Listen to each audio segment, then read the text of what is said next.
warahmatullahi wabarakatuh. Perkenalkan, nama saya Serlitania Ananda dengan NIM 6424587, jurusan Manajemen Bisnis. Pada kesempatan kali ini, saya akan membahas topik yang sangat penting dalam kehidupan sehari-hari, yang berjudul Menata Waktu, Menata Hidup, yaitu strategi efektif dalam pengembangan diri. Waktu merupakan sumber daya yang paling berharga yang dimiliki setiap manusia, setiap individu tanpa memandang status sosial, jabatan, atau latar belakang ekonomi. Diberikan jumlah waktu yang sama dalam satu hari, yaitu 24 jam. Namun yang membedakan antara satu orang dengan yang lain bukanlah jumlah waktunya, melainkan bagaimana cara mereka mengelola dan memanfaatkan waktu tersebut.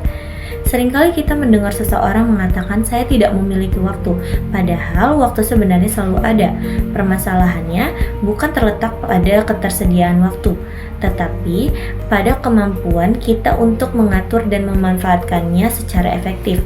Banyak orang merasa sibuk setiap hari namun belum tentu produktif. Hal ini terjadi karena kegiatan yang dilakukan tidak selalu sejalan dengan prioritas yang seharusnya. Manajemen waktu pada dasarnya bukan berarti harus mengisi setiap detik dengan aktivitas tanpa henti. Sebaliknya, manajemen waktu adalah tentang bagaimana menyeimbangkan antara pekerjaan, istirahat, dan kehidupan pribadi sehingga seluruh aspek kehidupan dapat berjalan harmonis. Dengan manajemen waktu yang baik, seseorang dapat mencapai tujuan secara lebih efisien tanpa mengorbankan kesehatan fisik maupun mental. Langkah pertama dalam menerapkan manajemen waktu adalah menentukan prioritas. Tidak semua hal penting harus dikerjakan sekaligus. Kita perlu belajar memilah mana yang benar-benar penting dan mendesak, serta mana yang dapat dilakukan kemudian.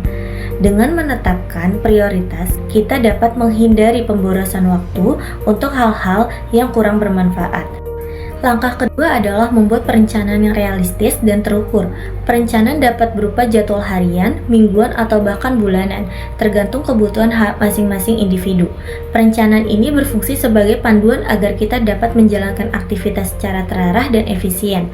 Namun, perlu diingat bahwa rencana yang baik harus tetap fleksibel karena dalam kehidupan sehari-hari seringkali ada hal-hal yang tidak terduga.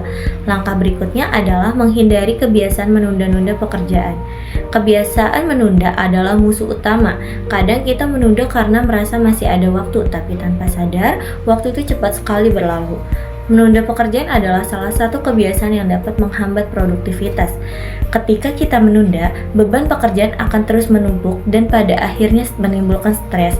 Oleh karena itu, biasakan untuk segera memulai tugas walaupun hanya dalam waktu singkat. Seringkali langkah pertama menjadi kunci untuk menyelesaikan pekerjaan dengan lebih cepat. Selain itu, setiap individu perlu mengetahui waktu produktifnya sendiri. Ada orang yang lebih fokus bekerja pada pagi hari, namun ada pula yang lebih fokus pada malam hari. Dengan memahami ritme produktivitas pribadi, kita dapat mengatur waktu dengan lebih efektif sehingga hasil pekerjaan menjadi lebih maksimal. Manajemen waktu juga memberikan manfaat psikologis yang signifikan.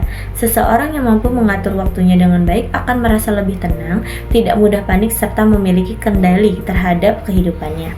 Sebaliknya, mereka yang sering menunda atau tidak memiliki perencanaan yang jelas cenderung merasa terburu-buru, tertekan, dan kehilangan arah. Dalam konteks pengembangan diri, manajemen waktu bukan hanya tentang efisiensi, tetapi juga mencerminkan disiplin, tanggung jawab, dan profesionalitas. Kemampuan untuk menepati waktu dan menyelesaikan pekerjaan sesuai jadwal menunjukkan kedewasaan seseorang dalam mengelola kehidupannya. Sebagai contoh, seorang mahasiswa yang mampu membagi waktu antara kuliah, belajar mandiri, berorganisasi, dan beristirahat dengan seimbang akan lebih mudah mencapai prestasi akademik sekaligus menjaga kesehatan mentalnya. Hal ini menunjukkan bahwa manajemen waktu berperan penting dalam membentuk pribadi yang produktif, teratur, dan mandiri.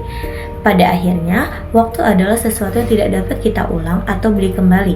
Setiap detik yang berlalu adalah bagian dari hidup yang tidak akan pernah kembali. Oleh karena itu, kita harus belajar untuk menghargai dan memanfaatkan waktu dengan sebaik-baiknya. Manajemen waktu yang baik tidak hanya membantu kita mencapai tujuan hidup, tetapi juga membantu kita menjadi pribadi yang lebih tenang, terarah, dan berkomitmen.